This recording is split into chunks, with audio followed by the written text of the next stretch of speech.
Всем доброго дня, меня зовут Миша. Сегодня прекрасная погода. Мы снова с вами на нашем канале. У нас в деревне кто-то пилит. Пилит и пилит, пилит и пилит все утро. Все мозги пропилил. Вот, сегодня мы покажем вам очень мистический город Лиману. Вот, и расскажем его историю. Вот, город 8 века. Вот Юля. Всем привет. Вот, город 8 века, и покажем вам гору драконов и фей. В общем, мне кажется, будет интересно. Так что оставайтесь с нами. А вот, кстати, видите, вот такая вот вакханалия у нас на окне. Вот такая вот штука. Вот. Это роутер. Роутер для Wi-Fi. То есть здесь в деревнях плохо ловят линию, ну, интернет, там, сеть, потому что если ты внутри деревни находишься, вот, то сеть, она как бы каменные же все дома. И камень, он перекрывает, короче, линию. И здесь нужно домашний интернет проводить, Wi-Fi. Но здесь одна есть большая проблема. Расскажи, Юля. Короче, вот в этой квартире мы живем уже 3,5 месяца. И все эти 3,5 месяца мы ждем мастера по интернету, которого до сих пор нет. Да, короче, здесь большая проблема в Италии, это сфера услуг. Вот, то есть раз на раз не приходится. Мастера здесь как бы не спешат к вам на помощь, даже за деньги. Вот мы уже 3 месяца, да, 3,5 ждем, и он так и не приходит. И вот мы купили вот такой вот роутер, как бы, вот, переносной. Он, конечно, не ахти какой интернет дает, потому что плохо берет из-за каменных стен в округе. Вот, но хоть какая-то связь с человечеством, так скажем, цивилизованным миром. Хоть какой-то интернет. Да, но при этом за интернет мы платим 50 с лишним евро. Там, правда, 60. Там, правда, да, телефоны сотовые еще включены по 10 евро каждый. У нас там 2 телефона. Да. Ну, так или иначе, почти 40 евро там за интернет. Это очень дорого. И вот такая вот фигня. И мастер вообще не планирует приходить. У нас, кстати, вот соседка есть. Я вам сейчас покажу. Я надеюсь, там не пилят опять. Не, пилят все равно. Вот там вот дом, видите, красный виднеется. Вот там вот. Вот она, короче, она осталась в январе, первых числах января, она осталась без антенны телевизионной. Ну, там плохая погода была. Вот. И антенна сломалась. Так она тоже мастера ждала. 2 месяца она ждала мастера, да, Юля? Да, 2 месяца. Там еще у нее косяк произошел, ее хотели обмануть. Да, тут тоже, короче, и обмануть могут, как бы, как и в России. То есть здесь тоже люди такие хитрые бывают. Да, на деньги хотели ее обмануть. Там что какая-то услуга стоила что-то 50 евро, а с нее требовали 400. Да, ну вот вообще речь идет еще о том, что вот хоть антенна, хоть интернет, здесь мастера бывают по 2, по 3 месяца, то есть как бы ты их ждешь. Я не знаю, с чем это связано. То ли потому что их мало, то ли потому что они ленивые и не хотят работать, то ли просто это в силу менталитета. Но вот это вот большая проблема Италии, сфера услуг. Она реально вот имеет место быть. Ну, ладно, мы собираемся и поехали в город, да? Да. Все. Прикиньте, что покажем. Шли, короче, и увидели змею огромную. Ее, правда, по-моему, кто-то сбил. Вы просто посмотрите, какая змея. Вот такие змеи здесь водятся просто тысячами. Просто тысячами в лесах. Поэтому, говорят, нужно аккуратно ходить в лесу, всегда с палкой. Просто, ну, мерзкое зрелище. Мы просто еще боимся змей. Ну, в общем, идем дальше. Так, мы наконец-то поднялись в этот город Лиману. Вот, мы здесь. Он небольшой городок, но очень привлекательный, реально очень красивый. Просто потрясающий. Посмотрите, он ухоженный такой, весь аккуратненький. То есть это не то, что, знаете, какие-то там совсем заброшенные деревни. Здесь прям люди живут. Вот. В основном иностранцы, но есть и итальянцы. Вот даже по машинам, если посмотреть на главной площади, сколько машин стоит. А сейчас вообще как бы будний день, обеденное время, и уже столько автомобилей. То есть вечером здесь все забито. Ну и дома, смотрите, какие они прям вот ухоженные, улочки, все. И самое главное, посмотрите, здесь даже барчик есть. Смотрите, Circolo Cave. То есть здесь есть ресторан, бар, то есть вообще очень-очень приличное местечко. Вот, соответственно, название города Лимано. Вот такой вот он вам, мы сейчас его покажем. Расскажем про него. Интересные факты. Вот посмотрите, какая постройка, такая античная. И водичка течет. Можно попить. Это горная вода. Вот с гор течет. Она прям идеально чистая. Ее можно пить. То есть в жаркий день вот так, хоп. Очень удобно. Живешь здесь и прям горную воду пьешь. Ну и как обычно, котики. Смотрите. Какой бандит побежал. Ну, котики в деревнях, в итальянских, это обычная вещь. Ну, тут памяти погибшим солдатам во Вторую мировую войну. Ну, такое часто в деревнях такие таблички. Вот, они сражались против фашистов. Вот. И все деревни, конечно, усеяны. Но посмотрите, какой просто барчик прикольный. Вот так, если здесь жить, выходишь к барчику, видите, они делают и мясо прям на мангале, и кайфуешь вообще. Сидишь. Но сейчас он закрыт. Сейчас да. Собственно, как обычно, потому что сейчас обед, обеденное время. Ну да. Они с часу до 4 все закрываются, и все. И беда. Смотрите, какой красивый городок вообще. Ну и вот здесь квартиры, здесь есть продажа. Ее не так много, сразу скажу, потому что почти весь городок, он жилой. И по нему это видно. Но квартиры здесь вот можно купить и за 40 тысяч евро, и за 50 тысяч евро. То есть цены такие вот. То есть 4-5 миллионов рублей вы здесь купите домик. Небольшой домик вы здесь купите. Вот газовые баллоны стоят, потому что здесь в основном плиты, они на газу. Но газ от баллона идет, он не централизованный. Вот. Но это как и у нас дома тоже.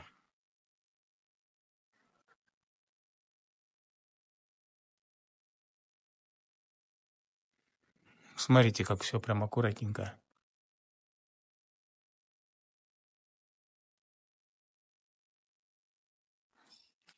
Какие-то. Вот, пожалуйста, аренда. Можно и арендовать. Здесь, кстати, аренды, они где-то по 300 евро. 300-350 евро. Да, То есть, любопытно, сколько это стоит. ну, можно позвонить, узнать. Чисто для интереса. А вот, кстати, мусорный пакет. Сегодня день пластики был утром. У нас каждый день разный мусор. Пластика, органическая, там всякая бумага, стекло. Вот сегодня день пластики, среда. И вот пакет не забрали. И сделали такую наклейку красную. Вот такую вот. Для тех, кто забирает, клеит. Она что значит? Видите, они туда бумагу, положили в пластик. Они, короче, когда эти заборщики мусора видят, что что-то не то лежит, вот, в пакете, то есть не пластик, а еще что-то, то не забирают, клеят наклейку, типа «рассортируйте лучше». И все, этот пакет будет вечность лежать, пока хозяин этого мусора не решит рассортировать. Ну, то есть они тут такие прям строгие ребята, которые мусор забирают. Если есть правило, что сегодня пластик, значит только пластик в пакете. Ну, вот, ничего более. Но это только в деревнях. То есть, допустим, мы когда жили в Прато, в большом городе, там вообще как бы никто не проверяет, потому что там большие бидоны, и ты как бы в бидоны выбрасываешь мусор. И там, понятно, невозможно отследить, кто что выбросил. А вот здесь нет, здесь как бы каждый выносит свой пакет, и просто пакет могут не забрать, потому что вот это, потому что там что-то не так. У нас было такое пару раз, что у нас не забирали пакеты, и мы заново перерассортировывали, потому что вот в этом месте немножко другие правила, они даже отличаются от города Прата. Но они более строгие, да. Да. И рассортировал, между прочим, я копался в этом мусоре и рассортировал. Неприятная вещь, но это надо делать, потому что нужно уважать тех людей, которые живут в этой деревне, и так, чтобы мусор валялся, тоже не круто. Но посмотрите, хотел показать розы. Знаете, какие красивые розы? Сейчас, короче, май-июнь, это сезон роз, и в каждом итальянской деревне, в каждом борго, вот такие кустовые розы просто потрясающие. Вот. Знаете, какую красоту люди себе делают вообще. Вот, да, вот, что значит итальянская деревня? Блин, сплошная красота вообще. Вот это приезжаешь, и твой глаз, он прям радуется, когда ты видишь деревню. А виды? Вы посмотрите, какие виды. Я вам сейчас покажу. Лимано имеет просто потрясающие виды. Гляньте, какие горы. Вон там, видите, вдалеке еще один Борго, еще одна деревня какая-то. Мы поедем обязательно ее смотреть. Мне кажется, это Вику называется. Я точно не уверен, но мы вам точно его покажем. Вику — это очень необычная деревня, много мистики. Вот, так что, ну, не буду спойлерить. Обязательно покажем и расскажем. А вот у людей, посмотрите, как дом и какая территория. Деревья посажены. Посмотрите. Смотрите, как Просто все. потрясающе. Вообще. Блин, на самом деле в Италии очень много людей прям заморачивается. То есть они прям стараются как-то облагородить свою территорию, посадить цветы, деревья, чтобы это все было очень красиво. И это, ну, чаще встречается, естественно, в деревнях итальянских. И это, конечно, огромный плюс жить вот в таком месте, когда, то есть это городок этот маленький населен, и это значит, что 100% в нем будет красиво. Потому что все-таки тут у людей есть деньги, они могут себе позволить всякое вот покупать эти деревья, пальмы, цветы, розы, все вот это вот. Ну да, а что они пенсионеры? Они получают вот на двоих там 2-3 тысячи евро. Вот. И что, у них есть машина, есть свой дом, у них затрат ноль. Вот они и занимаются тем, что создают красоту в своей деревне. Посмотрите, какая она красивая. Вот сейчас как раз еще колка убьет. Один удар. Ну, тем не менее. Посмотрите, вот тоже люди себе садик внизу сделали. Ну, то есть все настолько культурно, прилично. Просто, скажем, почти приторно. Ну да. Ну, пойдемте смотреть дальше. А посмотрите, люди, какие себе часы сделали солнечные. Сейчас я вам увеличу. Солнечные часы. То есть тень показывает, сколько времени. Вообще потрясающе. Смотрите, себе на дом такой сделали, да? Это только для тех, кто шарит. Да, это прям еще прикольно. Но тут какой-то человек особый жил в этом доме. Вот у него табличка даже у дома. Ну, какой-то привилегированный тип в деревне. Ой, а посмотрите, какие розы здесь. Вот я вам сказал, да, вот сезон роз. Сейчас розы в итальянских деревнях повсюду. В нашей деревне она вся заполнена розами. Здесь тоже. Смотрите, какой розовый куст.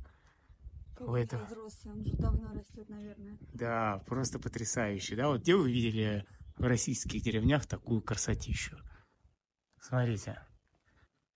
И я, кстати, хотел сказать, вообще вот это вот путешествие, скажем, по деревням, туризм вот такой вот по итальянским деревням, это вообще я называю прошаренный туризм. То есть это тот туризм, когда ты уже увидел 10 раз эту Венецию, Милан, Флоренцию, вот эти большие огромные города известные. Да, бесспорно, они безумно красивые. Но это, знаете, типа масс-маркт. Туризм масс-маркт такой. Все едут в Венецию, все едут в Милан, а вот в итальянские деревни едут далеко не все. Но не думайте, что здесь мало туристов. Здесь куча туристов просто. В основном это люди, которые путешествуют на своих машинах. Там всякие из Норвегии, из Дании, Англии, Франции, Германии. То есть и американцев огромное количество. Вот. Это люди, которые прям прошаренные. Они хотят увидеть настоящую, аутентичную Италию. Вот. И здесь именно такая настоящая, аутентичная Италия, а не туристическая. Да, Вот. здесь вот в чем прикол вот в таких местах. Здесь вот, допустим, взять пример рестораны, всякие бары, кафе. Здесь они лучше. Здесь лучше кухня, чем в городах больших, потому что здесь люди прям делают от души в таких вот маленьких местах. Потому что в городах еще нужно знать определенные рестораны, в которых действительно вкусно. Потому что в основном, вот даже во Флоренции есть очень много ресторанов, в которые ты пойдешь и съешь, ну, честно сказать, так. Ну, так, более-менее. Но они ориентированы на туристов, на поток. Им Да. все равно на качество. Ну, не понравится тебе, там придет еще 1 миллион туристов в этом году и поест. Ему пофигу. А в таких деревнях нет. Ты что, если там кому-то не понравится местному, он так тут загадит этот ресторан. А Ой, здесь же вот это пасапарола, как это по-русски, типа ну, сарафанное радио, радио, да. сарафанное радио. И все, ему закрыться придется. Поэтому они, конечно, стараются очень вкусно готовить от души, делать семейную атмосферу. То есть, Да. да. И в таких местах обычно самая лучшая кухня итальянская. Вот в таких местах и нужно как раз кушать итальянскую кухню. Ну, я вам вообще рекомендую. Туризм вот такой вот по итальянским деревням, он не менее круче, чем туризм по крупным городам. А для любителей так это вообще еще больше понравится. Потому что здесь прям душевно. Здесь душевно. И очень красиво, живописно. И нет вот этого потока безумного туристов бесконечного. То есть очень спокойно все, чисто. Вот да, вот посмотрите города, та же Флоренция, Милан, там еще какие-то, но они реально грязноватые, то есть на улице все это, потому что колоссальное количество туристов, не пойми, кто живет, а здесь очень чисто, здесь прям очень чисто, потому что местные редко свинюшки, которые гадят, вот. Да и в основном всегда есть какой-то один-два человека, который даже вот просто может взять и убраться. Он как-то газон пострижет, подметет. То есть даже у нас Да, в причем деревне не есть, только свою территорию, да. да, а прям общую территорию, и все, как бы все приведет в порядок. И здесь это вообще нормально. То есть люди ухаживают за местом, в котором они живут. Ой, тоже, видите, какой домик отдельный от города, мы уже сейчас вышли за пределы городка, и вот люди просто себе тут отдельный дом сделали. И вот так вот у них собственный въезд. Тут тоже, смотрите, туи такие стоят. Мои любимые деревья. Да, прям такие тосканские туи, классические. И вот у него такой дом большой. Вообще потрясающе. Так, ну, мы сейчас из городка чуть-чуть вышли. И вот здесь есть две тропы. Одна ведет к кресту светящемуся, огромный светящийся крест католический на горе стоит. Но он мало интересен, я думаю, хотя люди ходят, смотрят. А другая вот это Альпе Севильоли, то есть это Альпы тут вот есть. И одна из гор примечательна тем, что вокруг нее ходит много легенд. Гора драконов. Гора драконов, фей и ведьм. Вот. Мы ее вам сейчас покажем, пройдем этот путь тяжелый. Она действительно красивая и необычная. Ну, мы вот идем снова на подъеме. Ну, как обычно, здесь вот всегда либо поднимаешься, либо спускаешься. И, как правило, если хочешь что-то очень интересное посмотреть, то надо подниматься. Поэтому мы снова идем вверх. Пришли к развилке, причем она не двойная, а она, как назло, тройная.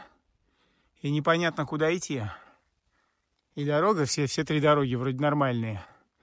Стоят какие-то вот желтые эти, но ничего на них не указано, не написано.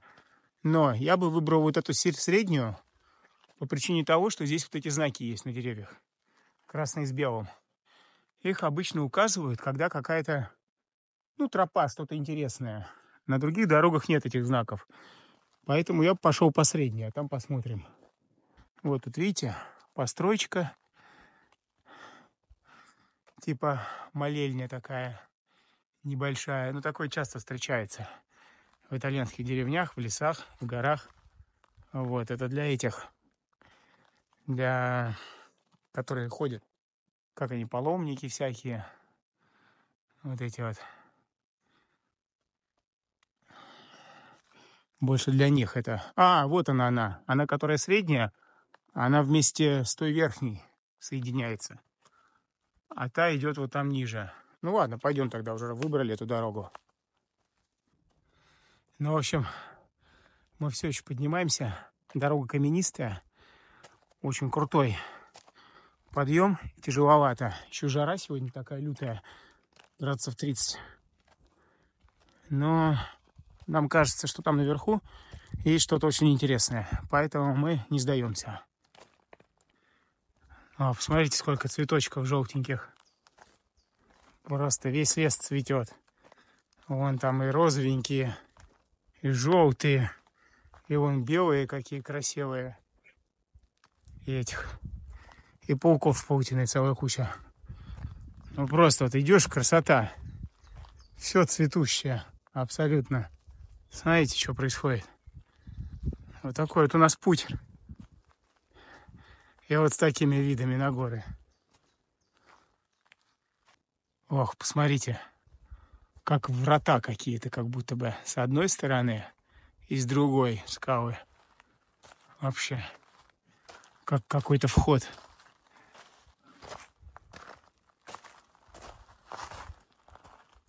Но это скала прям. Такой вот подъем еле идем, да? Вот знак красный с белым. Идем в правильном направлении. Так что продолжаем. Сейчас вроде по прямой, без подъемов. Вот, короче, мы подходим сейчас к горе, вот, о которой ходят легенды и слухи. Она притягивает огромное количество туристов. Мы на нее забраться не сможем, потому что нужно специальное альпинистское оборудование. Вот она, эта гора. Короче, на этой горе есть древние статуи. Вот. Им вообще непонятно сколько лет, они прям древние-древние. Вот, их обнаружили случайно, и ходят разные слухи. То есть там и про поклонение каким-то там созданиям в древние времена. Разные легенды ходят, что здесь обитает очень много духов. Вот, обитает много всякой нечисти.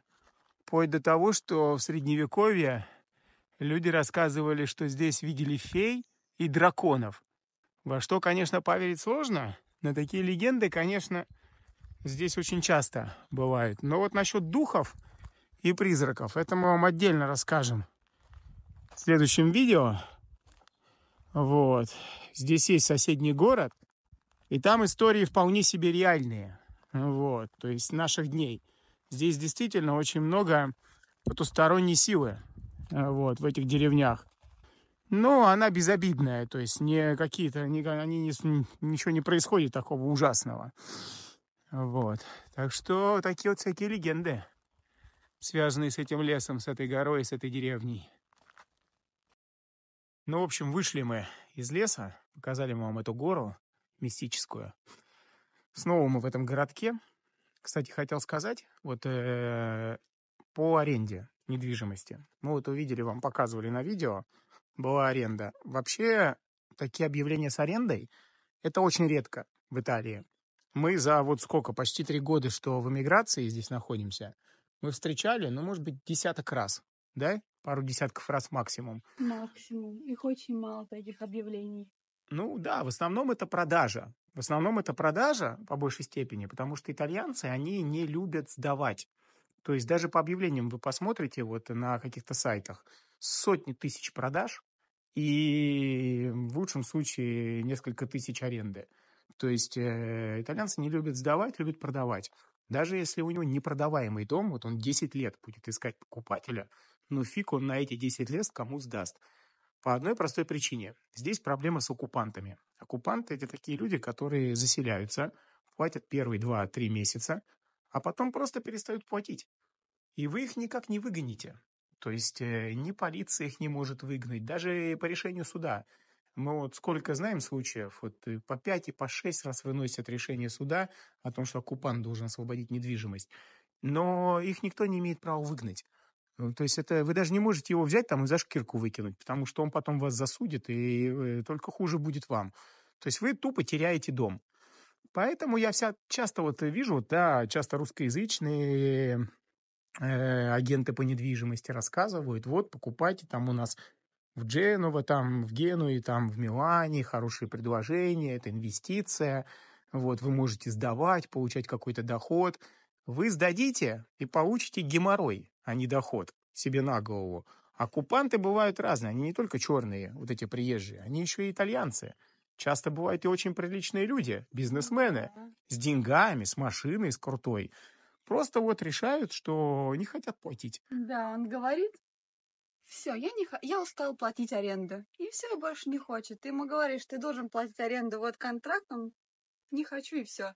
И все. Это вообще поразительно.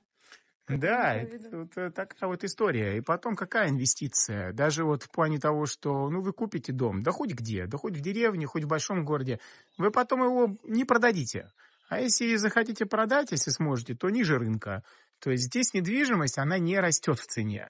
Даже в премиальных районах, вот взять даже Форт де Марми, да, вот это русско-итальянская Рублевка ее называют. Там очень много русских богачей всяких покупил дома себе, всякие известные люди, Маликов там, еще кто-то.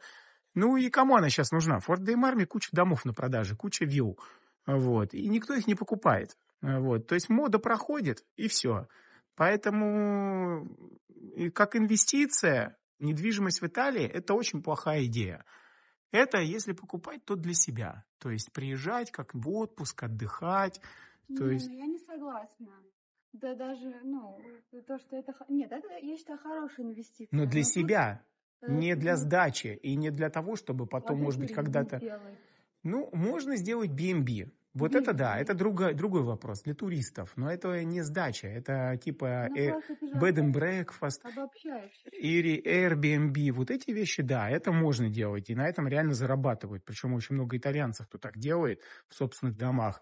Вот. Я говорил исключительно про сдачу в долгосрочную аренду и про инвестицию в плане того, чтобы потом продать дороже. Продать дороже у вас не получится итальянскую недвижимость. То есть вы ее купили и все. Ну, вот как бы вот смотрите, тоже вот мы сейчас заговорили про эту тему, и вот объявление синее, вот синего цвета, видите, продажа. Вот, номера телефонов, ну, такой вот домик. Смотрите, какой приличный. То есть свой вход, все как бы. Вот такие домики, они здесь вот стоят, ну, реально по 40 тысяч, по 30 тысяч евро.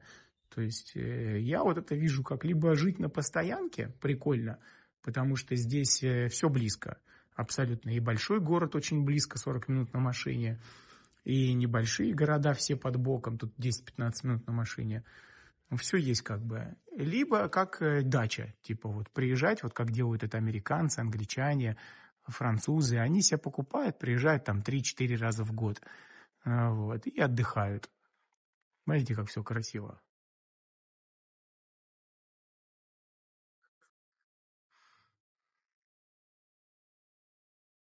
Такие вот улочки здесь приличные. Смотрите, как все прям культурненько. Цветочки везде, вазы. Дверь, кстати, вот открыта в дом. Заметьте, она открыта. Видите пространство? Здесь нет бандитизма. Вот о чем я всегда говорю. В Италии, мое мнение, нужно жить вот в таких маленьких городках. Потому что здесь спокойно. Здесь нет вот этих всех черных, там, каких-то непонятных людей, африканцев, не пойми кого, палестинцев, всяких албанцев, их здесь нет. Здесь все приличные люди, либо иностранцы какие-то там, американцы, либо итальянцы. Вот. Здесь люди не закрывают окна, не закрывают двери, вот, живут, вообще не парятся. Вот смотрите, лимоны растут, лимонное дерево просто на дороге у человека. Никто не возьмет этот лимон, никому он не нужен. Цветов сколько растет. Тоже они никому не нужны. То есть это все для красоты. Вот, сейчас мы покажем вам верхнюю часть города. Здесь вот как раз и лавочки, смотрите, чтобы посидеть в городе. Лавочки, их очень много. Да, посмотрите, сколько лавочек на площади. Огромное количество. Вот мы все еще поднимаемся. Смотрите, какие просто виды роскошные. У каждого дома тут свой потрясающий вид. Кстати, хотел сказать, вот даже покупка недвижимости. Моя рекомендация, ну, если вы владеете, допустим, ну, даже если не итальянским, но хорошо английским языком, то я бы не обращался в агентство недвижимости вообще. Вы приезжаете на место, например, вам понравилась Бани-ди-Ука, вот эта зона. Вы делаете здесь отпуск, приезжаете недели на 2, на 3, гуляете, наслаждаетесь, посещаете вот эти все борго, смотрите номера телефонов. Как правило, на объявлениях всегда указаны номера телефонов владельцев. Звоните, общаетесь, договариваетесь, вам все показывают с удовольствием. И совершаете сделку. Здесь нотариус. В общем-то, с нотариусом можно все сделать. Просто агенты, ну, как бы, ну, они свой процент берут и не маленький. Да, они берут 2 или 3% от стоимости дома. Да, то есть, прикиньте, ну, как бы вы А покупаете. там и так на круг выходит приличная сумма, если не брать саму цену дома, там еще плюс примерно 10% от стоимости дома надо потратить на всякие документы, в общем, на все это вот, чтобы оформить. Как-то Ну да, нотариус, там все. да, ну и потом, блин, просто лучше, если возможно, можно сэкономить на чем-то, лучше на чем-то сэкономить. На агентах реально можно сэкономить. Такое звено, как бы, немножко лишнее, да. Но если вы, конечно, не владеете языками, то тут, наверное, без агента не обойтись. Вот.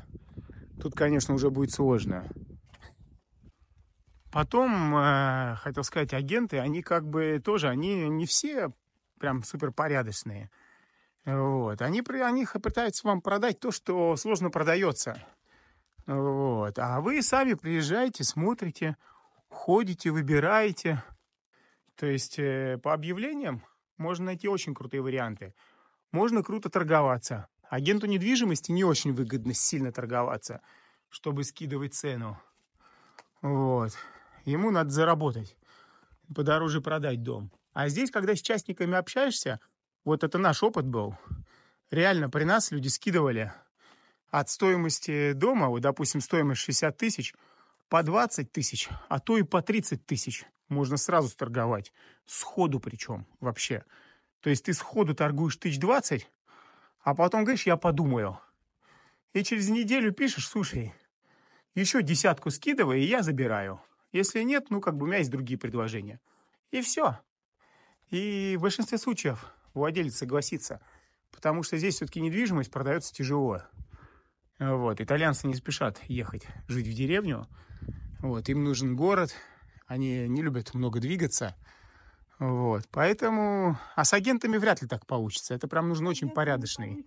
Вообще, Да. ни при каких условиях. Это редкий случай какого-то очень супер порядочного агента. Очень редкий. Не, ну, сама деревня, конечно, в роскошном состоянии. Просто, как вы видите, все идеально чисто. Дома в таком очень хорошем состоянии, ухоженные. А вот, кстати, перед нами и церковь главная города. Смотрите, какая башня вообще. Я, как вам говорил, в каждой деревне здесь есть своя церквушка. И вот здесь она прям, ну, в приличном прям состоянии. Сейчас мы подойдем поближе, посмотрим. Но выглядит это все как будто в сказке в какой-то средневековой. Вы посмотрите, какие арки, проходы. Меня прям напоминает какие-то рыцарские времена. Вообще потрясающе. Вот жить здесь — это жить в истории. Настоящая история. Этому Борго, этой деревне, по-моему, она 800 какого-то года. То есть более 1000 лет деревня. Потрясающе. Смотрите. Все в цветочках. Тоже опять водичка горная. Можно набрать. Туда не иди, там топли загорать. А, да? Да. Прям у церкви? Да. А, вот так вот, видите? Там топлес загорают. Ну ладно, мы тогда пойдем. Посмотрим там сверху. Видите, какие люди.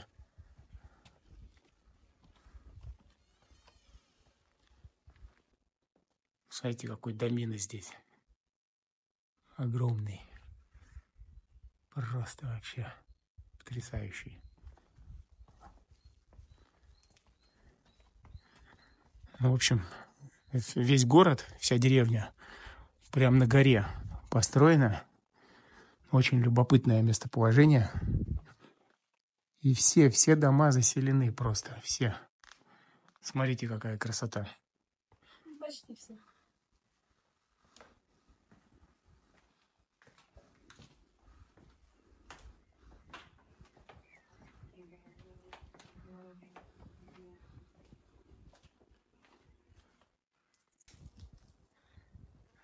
Смотрите, какой вид просто на горы.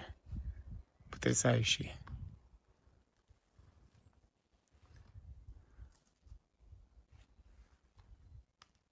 Ну вот и заброшенный тоже дом есть один, мы встретили. Видите, как скорее всего на продаже. Ну, тут окна поменять, внутри ремонт. Не знаю, в каком он состоянии. Хотя тут даже нет продажи. Но там, наверное, вообще ничего даже не видно. Ну вот первый заброшенный дом, единственный, пожалуй. Были дома. Были? Да, были дома, которые заброшенные. Ну, не как этот, конечно. Ну вот этот тоже, мне кажется, здесь никто не живет. Вот тоже с такой вот террасой со своей. Вот если такой даже купить, здесь все украсить с таким видом, просто потрясающе на солнце.